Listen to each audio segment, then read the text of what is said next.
BFM Business. Toute l'info éco et business à la mi-journée. 60 minutes business. Guillaume Paul. Allez, midi 23 sur BFM Business, c'est donc le directeur général force de Whirlpool, Pierre Duchier, qui est avec nous. Bonjour Pierre Duchier, bonjour. Bonjour, merci, merci beaucoup d'être venu nous voir. Je vais être franc avec vous, on se demandait où en était Whirlpool, parce que dans l'esprit de beaucoup de Français, Whirlpool, l'actu Whirlpool s'est associé à ce qui s'est passé ces dernières années du côté du site d'Amiens, qui a fermé en 2019, je crois. Exactement. C'est-à-dire qu'il n'y a plus d'usine Whirlpool aujourd'hui en France, Pierre Duchier. Alors on a 14 usines en Europe, qui ont été quand même un vrai avantage pour nous durant la crise sanitaire que nous venons de traverser, puisque en effet, l'histoire, comme toutes les entreprises, on est une entreprise qui a 110 ans aujourd'hui. 110 ans, oui, plus de 30 ans en France. Et puisqu'on parle de business, c'est comme dans la vie, il y a différentes phases. Et l'histoire récente nous a montré qu'il avait fallu faire des choix à un moment donné. C'est pas toujours évident, mais ça a payé puisqu'on est passé leader en France, aussi bien en volume, en valeur. Mais c'est ça. En 2020, et on a consolidé nos positions en 2021. C'est 13-15% de part de marché sur le gros électroménager en France, c'est ça? Un peu plus même. Bon, les chiffres, c'est toujours délicat. Gros électroménager, donc c'est quoi? Réfrigérateur, four c'est tous les produits qu'on va retrouver chez soi et qui vont nous permettre lave-linge, de cuisiner d'une manière générale. C'est des produits qu'on connaît très bien puisqu'on les utilise tous les jours, mais comme les éléments de votre famille, on les voit peu. Ils font partie de votre quotidien. Alors c'est le côté super sympa de notre business. On n'est pas sur des produits de grande consommation, on est vraiment sur des produits d'investissement.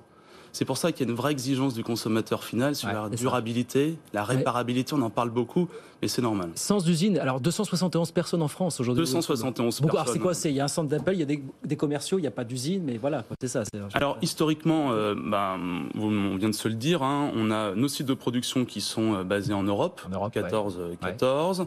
Et ensuite, au niveau de la France, on est une filiale plutôt dite commerciale, aussi bien au niveau de la vente et l'après-vente. Il n'y aurait pas un sujet de relocalisation, on en parle beaucoup. C'est pas un sujet pour vous de dire, allez, on rouvre un site en France? Non, c'est pas. Alors, au niveau du business, d'une manière générale, on a décidé toujours dans notre plan d'investissement de réouvrir un centre d'appel. Oui. Il y a peu de temps, on l'a lancé au mois de novembre, et de recruter 40 personnes, 40 ambassadeurs de la marque, puisque aujourd'hui on est vraiment dans l'accompagnement du consommateur, avant la vente, pendant la vente et après la vente. Donc gros investissement de la part de la structure, ça fonctionne et ça fonctionne bien. Pour le moment, il est vrai qu'on a peu communiqué sur le sujet, parce qu'il fallait se lancer, il y a toujours une courbe d'expérience, et là ça y est, c'est lancé, et sur un format totalement nouveau, avec de gros investissements digitaux, puisque le digital, c'est le nerf de la guerre, on l'a vu, et on est réellement... Vous me donnez un exemple de cette montée en puissance du digital en 30 secondes, là. Un exemple. De digital ? À tout niveau. Les produits connectés. Les produits connectés, voilà. Les fours, aujourd'hui, ça y est, c'est parti, et c'est la nouvelle révolution. Les consommateurs cherchent des produits de plus en plus qualitatifs.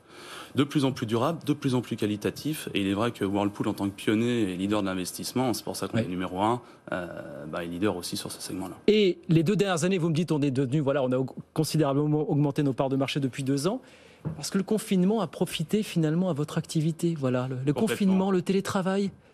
C'est la revanche du gros électroménager. C'est un mot, c'est un peu dur, mais en attendant, il est vrai que ça a complètement redistribué les cartes, parce que le marché du gros ménager est un marché de renouvellement, donc extrêmement stable.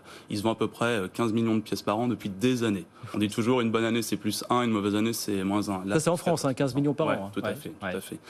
Là, ça a complètement changé la donne. Et pourquoi ? Parce que les consommateurs finaux, vous, moi, on a redécouvert notre chez nous. Bien sûr. Et on s'est mis à recuisiner à nouveau. Et on s'est mis à reconsommer, et on s'est mis à réinvestir sa maison.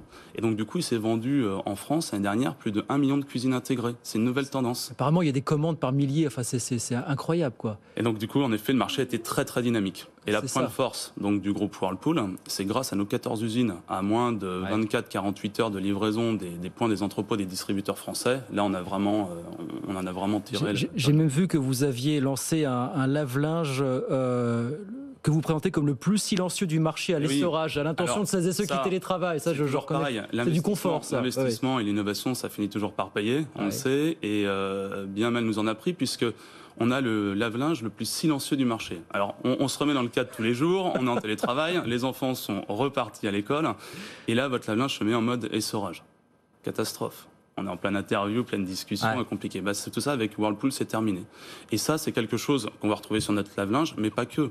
Un produit en froid fait du bruit aussi. Oui. Et aujourd'hui, en termes d'investissement, on se veut d'avoir les produits qui vont apporter du bien-être, du confort, puisque nous, ce qu'on aime dire, c'est que notre raison d'être, c'est apporter du bien-être à la maison. C'est ça.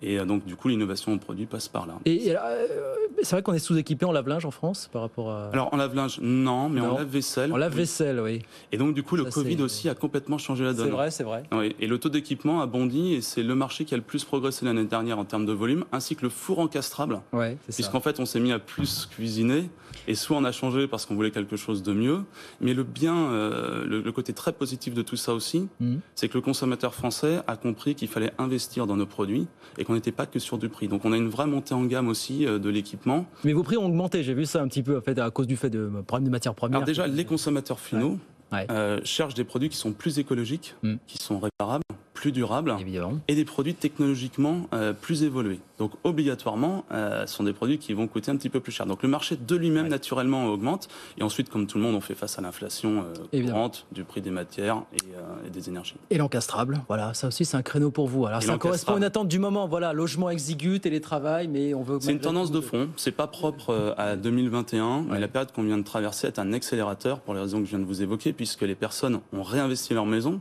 soit en rachetant des cuisines, soit en ayant une résidence secondaire, soit en déménageant. On en parle tous les jours, et c'est ce qui fait que notre business a de belles années devant lui au niveau français, parce que en ce moment on rêve tous de changement, d'évolution, tout en tenant compte de l'environnement. Bon, il n'y a plus d'usine Whirlpool, mais Whirlpool est toujours là, et bien là. C'est quoi les ambitions pour les prochaines années sur le marché français, Pierre?